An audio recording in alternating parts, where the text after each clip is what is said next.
विधानसभेचा निकाल लागल्यावर आज पहिल्यांदाच विरोधक कामाला लागलेले दिसून आले।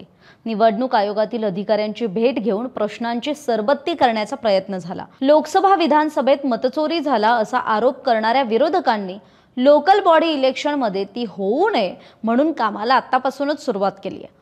कोणाला भेटले, कोण कोण होते आणि आत नेमकं काय घडलं सगळं सांगते अगदी शब्दन शब्द। नमस्कार, मी कोमल, सकाळमध्ये आपलं स्वागत। कुठे झाली बैठक? तर मंत्रालयातल्या 7व्या मजल्यावरच्या सभागृहात ही बैठक पार पडली।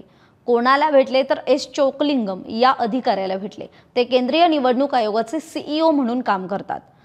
अर्थात केंद्र आणि राज्य यांना एकत्रित घेऊन निवडणूक आयोग आणि इतर कामं ते बघत असतात। बैठकीला कोण कोण होतं? तर या बैठकीला महाविकास आघाडीचे सर्व महत्त्वाचे नेते आणि इतर राजकीय नेते सुद्धा उपस्थित होते।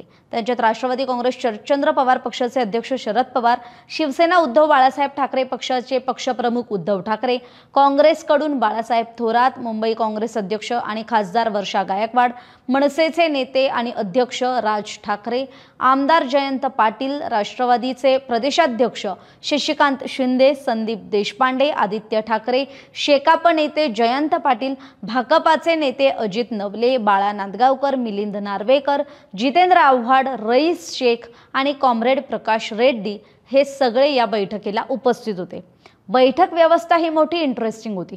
निवडणूक आयुक्तांच्या डाव्या बाजूला शरद पवार, त्यांच्या बाजूला बाळासाहेब थोरात आणि जयंत पाटील होते, तर त्यांच्या उजव्या बाजूला उद्धव ठाकरे, शेजारी राज ठाकरे आणि आदित्य ठाकरे होते। आता उद्धव ठाकरेंनी या बैठकीत काय म्हटलंय तर अनेक ठिकाणी खोटी नावनोंदणी करण्यात आली आहे, यावर कोणतीही कारवाई झाली नाही।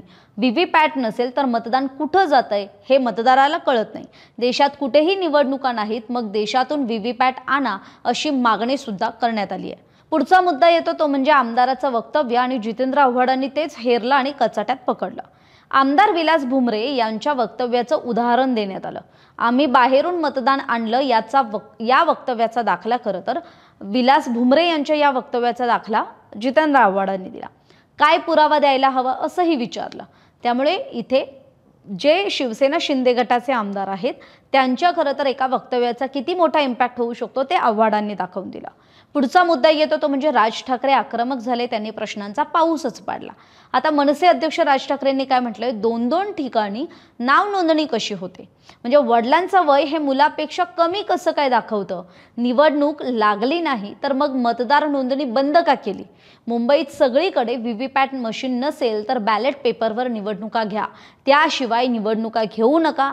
याद्यांमध्ये एवढा घोळ, मग निवडणूक आयोग करतंय काय? मग निवडणूक कशी घेता असा सवाल सुद्धा राज ठाकरेंनी विचारला। जे आज 18 वर्ष पूर्ण करतील त्यांनी मतदान का करू नये? राज्य निवडणूक आयोगाच्या प्रमुखांना बोलवा तर सविस्तर चर्चा होईल असंही त्यांनी म्हटलं। याशिवाय 31 जानेवारीपर्यंत निवडणुका घ्या असा आदेश आहे, मग तुम्ही त्यासाठी तयार आहात का? राज्य निवडणूक आयोगाचे प्रमुख दिनेश वाघमारे यांना बोलवा, ते आले तर सविस्तर चर्चा होईल असं राज ठाकरेंनी म्हटलं। पुढे जयंत पाटलांकडे जेव्हा वेळ आली बोलण्याची त्यावेळी त्यांनी म्हटलं, ज्यावेळी जयंत पाटलांकडे माईक गेला त्यावेळी जयंत पाटलांनी आपली बाजू मांडताना म्हटले की राज्य निवडणूक आयुक्त आणि केंद्रीय निवडणूक सीईओ अर्थात एस चोकलिंगम आणि दिनेश वाघमारे यांनी एकत्रित येऊन आमच्या समस्या ऐकाव्यात अशी मागणी होती, ती मान्य सुद्धा केली। त्यामुळे उद्या पुन्हा बैठक होणार आहे। घरांचे नंबर नाहीत, पट्टे नाहीत, एकाच घरात 100 माणसं 170 माणसं राहतात, चुकीच्या पद्धतीने घुसडलेली नावं काढावीत अशी सुद्धा आपली मागणी असल्याचं जयंत पाटलांनी म्हटलंय। तर माजी आमदार अशोक पवारांनी मतदार यादीतील मतदारांची यादी मागितली तर ती त्यांच्या मागणीला उत्तर देताना आयोगानं ती माहिती वैयक्तिक असून मतदाराच्या परवानगीशिवाय देणार नसल्याचं म्हणत त्याला नकार दिला। वास्तविकतः नाव, पत्ता, संपर्क याशिवाय काय माहिती आहे जी देता येणार आहे असा सवाल सुद्धा विचारण्यात आला। आता मुख्य मुद्दा काय आहे? एकूण या नेत्यांना आपल्याला मिळालेल्या अपयशात निवडणूक याद्यांचा वाटा असल्याचं जाणवलं असावं।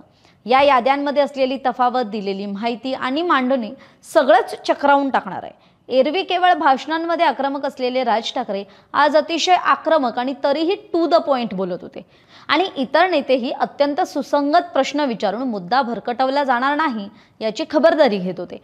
निवडणूक हे फक्त भाषणं, आश्वासनं, आरोप प्रत्यारोप आणि प्रचाराचं गणित नसून ते आकड्यांचं गणित आहे। ते ज्याला जमलं त्याला निवडणूक जमली। विधानसभेचे निकाल हे निवडणुकांमध्ये मुरलेल्या काँग्रेस राष्ट्रवादीच्या नेत्यांना हादरवणारे नक्की होते आणि म्हणूनच त्यांनी थेट आयोगाकडे धाव घेतली. आता उद्या निवडणूक आयुक्त वाघमारे आणि चोक्लिंगम यांच्यासोबतच्या मीटिंगमध्ये अनेक महत्त्वाच्या गोष्टी होणार आहेत. त्यांचं म्हणणं ऐकून आयोग काही निर्णय घेणार का आणि त्याचा निवडणुकांवर काय आणि किती परिणाम होणार हे बघावंच लागणार आहे. महाराष्ट्रातील सर्व बातम्यांचे विश्वासार्ह व्यासपीठ सकाळच्या सर्व सोशल मीडिया प्लॅटफॉर्मला लाईक, फॉलो आणि सबस्क्राईब करा. तसंच सर्व नोटिफिकेशनसाठी बेल आयकॉन प्रेस करायला विसरू नका.